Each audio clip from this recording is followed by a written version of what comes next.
안녕하세요. 오늘 뉴스레터의 주요 내용은 다음과 같습니다. 1. 대반전. 2. 독일 총리는 갑자기 머리를 숙이다.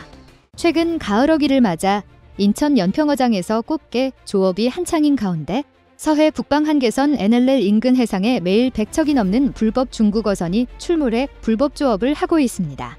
19일 중부지방해양경찰청 서해 5도 특별경비단에 따르면 이달 들어 서해 NLL 해상에서 불법 조업을 한 중국어선은 하루 평균 116척에 이르는데요. 지난해 10월 하루 평균 81척의 중국어선이 서해 NLL에 머문 것과 비교하면 43.2% 늘어난 규모입니다. 지난 8일에는 백령도 인근 해상에서 서해 NLL을 침범한 뒤 불법 조업을 한 중국어선 2척이 해경에 납포되기도 했습니다.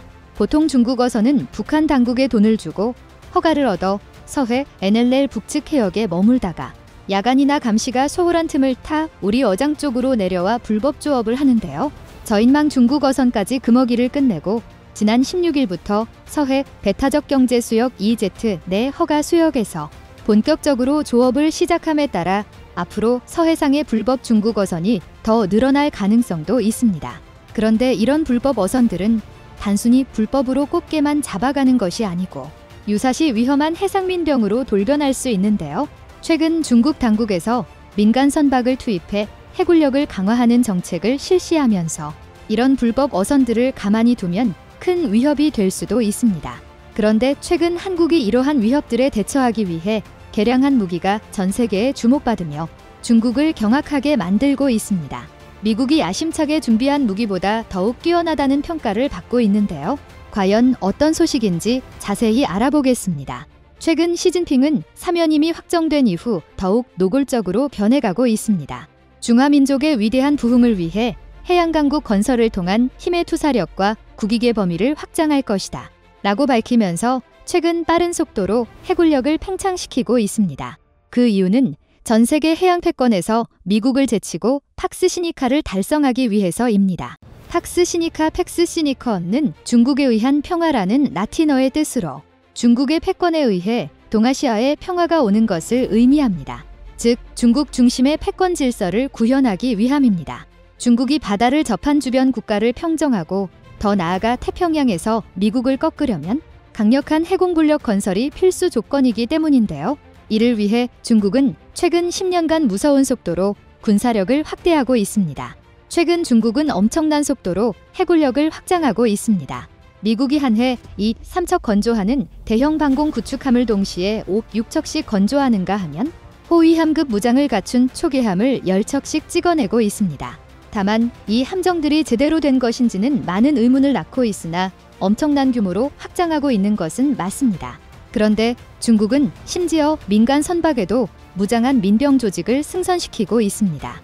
해상민병이라는 이름의 해군 보조병력을 확충하고 나선 것인데 그 규모가 수십만 명에서 많으면 100만 명 이상인 것으로 알려졌습니다. 작년 필리핀 해역 휘트선 암초에 중국 어선 250여 척이 대거 몰려들면서 화제가 됐었습니다.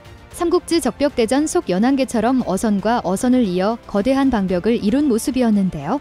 당시 중국 하추닝 외교부 대변인은 바람을 피하려는 중국 어선일 뿐이라는 말도 안 되는 주장을 되풀이했으나 중공이 대외적으로 인정하지 않으려는 해상민병대가 공식화된 순간이었습니다. 이는 중국이 다른 남중국해 분쟁 수역을 차지할 때 쓴 회색지대 전략 그레이존 스트래터지으로 해군 해양경찰 같은 공권력 대신 국제법상 완전한 민간인을 내세워 해역을 점유하는 방식입니다. 전문가들은 중공이 회색지대에서 무력 충돌을 일으키지 않고 해상 목표를 추구하는 가장 중요한 수법이 바로 해상민병대를 이용하는 것이라고 밝혔는데요. 지식의 왕. 그런데 앞으로 중국이 우리나라의 서해 기여도 해양에도 이처럼 해상민병을 활용할 가능성이 높습니다. 일부 전문가들은 지난 몇 년간 서해상에서 발생한 중국 어선들의 과격행위 배후에 해상민병대가 있었을 가능성이 있다고 보고 있습니다. 지난 2016년에 불법 조업하던 100톤급 중국 어선이 해경의 고속 단정 한 척을 들이받아 전복시킨 사건도 그 뒤에 해상민병대가 있었을 것이라고 알려지고 있습니다. 그런데 중국의 해상민병 활용은 더욱더 강화되고 있는데요. 최근 AP통신 등에 따르면 전문가들은 이러한 선박들이 겉으로는 민간 선박을 위장하고 있지만 실제로는 중국의 해상 능력을 강화하는 민군융합 정책의 일환이며 이것이 더욱 강화되고 있다라고 밝혔습니다. 중국의 이런 전략은 예전 시진핑 첫 취임 직후에 난사중추함대 창설 이후 그 수가 대폭 증가했습니다. 중국 정부는 이 함대에 보조금을 지급해 새로운 선박을 건조하였고 수십만 명의 퇴역 군인을 해상민병으로 편입시켰습니다. 중국 해상민병은 미국이나 영국의 정보기관들조차 정확한 규모나 조직 전력을 파악하지 못할 정도로 치밀하고 비대한 비밀 단체입니다. 2022년 현재 약 100만 명 안팎일 것이라는 추정 정도만 있을 뿐입니다. 해상민병은 평소 생업에 종사하면서 훈련 물자운반 해상 시위 등 군사적 활동을 수행하거나 해군, 해경의 정보원 역할을 하는 것으로 나타났습니다. 하지만 일단 겉으로는 민간 어선으로 위장하고 있기 때문에 다른 국가의 정부에서는 사실상 할 수 있는 일이 거의 없다는 전문가들의 지적이 이어지고 있습니다. 미국도 이런 움직임을 예의주시하며 중국 해군을 저지할 전력을 구축하는데 군사력 건설에 초점을 맞추고 있습니다. 최근 미 해병대도 기존 해병대의 상징과도 같던 대규모 상륙작전과 내륙 진공지상 작전 능력은 축소하고 적 군함을 공격하는 능력을 크게 향상하려고 하고 있습니다. 미 해군은 해병대와 함께 네메시스를 구축하고 공군은 폭격기는 물론 수송기에서도 스텔스 공대지, 공대함 미사일을 대량 투발할 수 있는 래피드 드래건 시스템을 만들고 있습니다. 미 해군 해병대 네메시스 시스템의 핵심인 NSM은 가격이 한 발에 220만 달러 약 30억 원이며 공군 래피드 드래건의 중심인 장거리 대함 미사일 LRASM은 한 발에 400만 달러 약 57억 원가 넘습니다. 미군이 이런 미사일을 수백 발씩 구매해 동중국해 남중국해 일대에 배치하면 분명 중국 해군의 수상함 전력을 견제할 수 있습니다. 하지만 미국이 배치할 수 있는 미사일의 수와 가격에 비해 중국이 동원 가능한 함정수가 너무 많습니다. 한 척에 1억 원도 채 하지 않을 해상민병 선박을 잡으려고 한 발에 수십억 원짜리 미사일을 쓸 순 없기 때문입니다. 이러한 소형 선박의 물량 공세에 대응하기 위해 미국은 야심차게 신형 대함 무기를 내놓았는데요. 그 해답이 바로 가격은 저렴하고 수량은 많으며 동시에 파괴력도 갖춘 퀵 싱크 미사일이라는 것입니다. 위성 위치 확인 시스템 GPS를 이용한 정밀유도 폭탄 재대응, 이동 표적 식별 및 추적을 위한 광학 적외선 탐색기를 추가한 형태입니다. 탐색기와 연동된 조종 날개를 달아 고정 표적 타격용인 JDAM에 이동 표적 타격 능력을 부여한 것인데요. 퀵싱크의 가격은 한 발에 30만 달러, 약 4억 3천만 원 수준이며 양산에 돌입하면 20만에서 25만 달러로 낮아질 것이라고 밝혔습니다. 그러나 퀵싱크는 미 공군과 해병대로부터 큰 기대를 받고 있지만 JDAM을 기반으로 만들어진 만큼 치명적인 약점을 갖고 있습니다. 최대 30km 정도로 중국 해상민병 선단에 단 한 척의 호위함이나 구축함이 있다면 그 전에 요격당할 수도 있다는 것인데요. 그런데 미군의 이 같은 고민을 해결할 게임 체인저를 손에 쥔 나라가 바로 한국이라는 분석이 나와 주목받고 있습니다. 현재 국방과학연구소와 LIGNX1이 함께 개발 중인 한국형 GPS 유도폭탄 KGGB의 개량형이 그 주인공입니다. 과거 2010년 북한군이 선전포고 없이 민간 거주 구역을 공격한 연평도 사건이 벌어진 이후 한국군은 F-15로 반격에 나서려고 했지만 당시 군이 가지고 있던 JDAM의 사정거리가 짧아 반격을 할 수 없었습니다. 이런 계기로 한국군은 새로운 무기를 개발했는데요. 바로 그것이 KGGB 한국형 GPS 유도폭탄입니다. 북한의 도발로 중국까지 잡을 수 있는 일석이조의 무기를 개발해버린 것인데요. 그런데 이번에 KGGB를 개량해 더욱 강력한 성능을 자랑할 전망인데요. 발당 가격은 약 1억 원으로 미국의 퀵싱크보다 훨씬 더 저렴하지만 사거리가 100km 이상이라는 큰 장점이 있습니다. 세계에서 두 번째로 긴 사거리를 자랑하는 것인데요.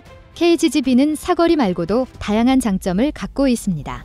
기존 NATO 표준 무유도 폭탄을 장착할 수 있는 항공기는 별도의 시스템 통합 작업 없이도 운용이 가능합니다. JDAM은 폭탄 유도 장치에 표적 정보를 입력할 별도의 전선을 파일론과 기체 내부에 깔아야 하는데요. 항공기 임무 컴퓨터에 표적 좌표 수신 및 입력을 위한 소프트웨어도 설치해야 합니다. 반면 KGGB는 조종사가 휴대하는 태블릿 PC 크기의 소형 단말기 하나만 있으면 운용이 가능합니다. 터치스크린 방식의 단말기를 이용해 원격으로 폭탄 유도부의 표적 정보를 입력하는 방식이기에 F-5, F-4 같은 구식 전투기도 개조 없이 장거리 초정밀 타격용 전폭기로 변신할 수 있습니다. 현재 개발 중인 KGGB 개량형은 이동 표적 타격을 위한 탐색기와 조종부가 추가 적용될 예정입니다. 이런 업그레이드만 이뤄지면 한국은 미국 퀵싱크와 비교해 사거리 3배, 가격은 절반 이하인 극강의 가성비를 갖춘 장거리 대함 타격 무기를 갖게 되는 것입니다. 이 같은 장거리 대함 유도 폭탄 능력은 KGGB는 물론 이를 주력 공격 무장으로 운용할 FA-50에 새로운 세일즈 포인트가 될 수 있습니다. FA-50에는 통상 6발의 500파운드 폭탄이 탑재되는데 유도 키트를 장착한 KGGB도 최대 4발까지 탑재할 수 있습니다. FA-50일대로 적함 4척을 동시 공격할 수 있다는 뜻입니다. FA-50은 이번 폴란드 수출을 계기로 AESA 중거리 공대공 미사일 운용 능력이 추가되고 공중 급유 장치까지 장착한 블록 20모델 완성을 눈앞에 두고 있습니다. 평시에는 방공작전과 지상공격을 수행하는 다목적 전투기로 운용하다. 유사시 개량형 KGGB를 달아 작지만 강한 대함 공격기로 변신이 가능하다는 뜻인데요. 즉, KGGB와 FA-50의 조합은 세계 여러 나라의 매력적인 무기체계가 될 수 있습니다. 중국과 해상 영토 분쟁을 겪는 동남아시아 국가들 발트해 주변에서 러시아의 위협에 시달리는 유럽 각국, 이란 고속정에 대한 대응 방안을 고심 중인 중동 나라들이 잠재적 고객이 되는 것입니다. 최근 FA-50은 폴란드에 수출되며 유럽 지역을 뚫으며 전 세계에서 폭발적인 관심을 받고 있습니다. 게다가 KGGB도 이미 2018년 사우디에 수출했던 전력이 있고 최근 태국 공군도 T-50 전투기를 추가 구매하며 KGGB까지 도입한다고 발표했습니다. 앞으로 한국판 퀵싱크 KGGB 개량형은 중국의 해양강국의 꿈을 박살내줄 신박한 무기로 주목받으며 미국도 탐낼 정도의 세계 최강의 가성비를 갖춘 대함 타격 무기로 기대가 되고 있습니다. 올라프 숄츠 독일 총리는 국내외 비난을 감수하면서 중국과의 관계 개선에 집중하고 있습니다. 숄츠 총리의 행보에 미국은 물론 EU에서도 비난의 목소리가 나오고 있는데 최근 중국을 방문한 숄츠 대통령과 관련해 이상 상황이 확인되고 있습니다. 총리가 탑승하지 에어포스1이 갑자기 베이징을 떠나 한국 인천공항으로 향한 것인데 독일 내에서 현재 총리의 행보에 대한 불만을 표한 것이라는 이야기가 나오는 상황입니다. 숄츠 총리가 중국을 국빈 방문하면서 국내외에서 문매를 막고 있습니다. 미국과 유럽 주요국이 힘을 합쳐 중국의 공격적인 경제 안보 위협에 맞서는 상황에서 숄츠 총리가 대규모 견제사 절단을 이끌고 중국 방문에 나섰기 때문입니다. 서방 세계는 숄츠 총리의 행보가 지난달 3연임을 확정한 중국 시진핑 국가주석 체제에 점당섬을 부여하고 촘촘하게 구축 중인 대중 전선에 구멍을 낼 수 있다며 우려를 표하고 있습니다. 여기에 독일 연정 내에서도 숄츠 총리 노선에 대한 수정 요구가 터져 나오면서 정치적 내분이 격화될 가능성도 제기되고 있습니다. 먼저 베어본 독일 외무장관은 1일 우즈베키스탄 방문 중 가진 기자회견에서 사실상 반기를 들었습니다. 그는 숄츠 총리가 이번 중국 방문에서 공정한 경쟁 조건 인권 문제, 국제법 존중이 중국과 독일 간 국제협력의 기본 전제 조건이라는 점을 명확히 해야 한다고 말했습니다. 이어 중국의 정치체제가 최근 수년간 전면적으로 바뀌었고 이에 따라 우리 대중 정책도 바뀌어야 한다며 독일은 새로운 대중 전략이 필요하다고 강조했습니다. 독일의 최고 외교정책 당국자로서 숄츠 총리의 대중 정책에 동의하지 않는다는 뜻을 여과 없이 드러낸 것입니다. 독일에선 그동안 숄츠 총리의 대중 정책에 대한 비판과 우려가 계속해서 이어지고 있습니다. 가장 대표적인 사건이 중국의 독일 함부르크 항만 투자입니다. 숄츠 총리는 최근 함부르크 항만 확장 사업에 대한 중국 언양해운 COSCO의 지분 참여와 중국 반도체 기업의 독일 반도체 공장 인수도 허가했습니다. 함부르크는 숄츠 총리가 하원의원 4번 시장 2번을 지낸 정치적 기반입니다. 숄츠 총리의 행보에 미국이 바로 태클을 걸었습니다. 2일 로이터 통신에 따르면 미국은 독일 최대 항만인 함부르크 항만과 관련해서 중국 국영해운사의 지분 참여를 제한하도록 독일 정부에 요구한 것으로 알려졌습니다. 올라프 숄츠 총리 방중을 앞두고 드러난 미국의 이 같은 행보는 유럽 내 중국의 영향력 확대와 대중, 서방, 전선 균열을 우려한 미국이 숄츠 총리의 친중 행보를 견제하려는 것이라는 분석이 나옵니다. 미국 국무부 한 고위관리는 로이터에 독일 정부의 함부르크 항만의 지배 지분을 중국에 줘서는 안 된다는 점을 가격이 제안했다면서 그 결과 중국의 최종 참여 지분율이 축소됐다고 말했습니다. 함부르크 항만 지분 참여는 독일 신호등 연립정부 내의 갈등을 초래했습니다. 녹색당 소속 베어본 장관이 이끄는 외교부 등 6개 부처는 이 문제에 대한 내각회의 결정에 앞서서 이 거래는 중국의 독일과 유럽 운송 인프라에 대한 전략적 염항력을 확대하고 독일의 중국 의존성을 지나치게 높인다고 지적했습니다. 익명을 요구한 미 국무부 한 고위 관리는 미국 정부는 안보 문제를 초래할 수 있는 전략적 영역에 대한 중국의 투자를 주의 깊게 살펴서 적절한 조처를 하도록 유럽 우방국들과 협력하고 있다고 말했습니다. 또 다른 국무부 고위 관리는 베를린 주재 미국 대사관이 독일 정부에 중국이 지배 지분을 가져서는 안 된다는 점을 명백히 전달했다며 그 결과 조정이 이뤄졌고 중국은 지배 지분을 갖지 않게 됐다고 설명했습니다. 이와 관련해 영국 이코노미스트는 지난 20년간 독일의 대중 전략에는 경제적 이득 외에 숄츠 총리의 무모해 보이는 대중 정책엔 경제 구조적 요인이 있다는 것입니다. 중국은 2016년부터 줄곧 독일의 최대 무역 상대국이며 독일 상위 기업 10개 중 9개가 전체 수익의 10분의 1을 중국에서 얻고 있습니다. 이코노미스트는 독일은 전체주의 독재 정권이 자유민주국가와 밀접한 경제 교류를 통해서 정치적으로도 변화할 수 있다는 무역을 통한 변화를 주장해왔으나 이는 순진한 생각임을 러시아와 중국이 증명했다고 지적했습니다. 독일 내부에서는 숄츠 총리의 3인당 SPD과 연정을 꾸린 녹색당의 반발이 큽니다.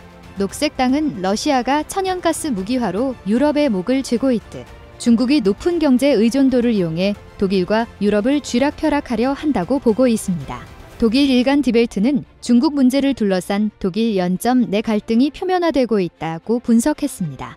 이에 따라 숄츠 총리가 유럽 내에서 외톨이로 전락할 가능성도 제기됩니다. 티에리 브루통 유럽연합 산업 담당 집행위원은 지난달 31일 숄츠를 겨냥해서 유럽 정부와 기업은 중국에 순진하게 굴어서는 안 된다고 경고했습니다.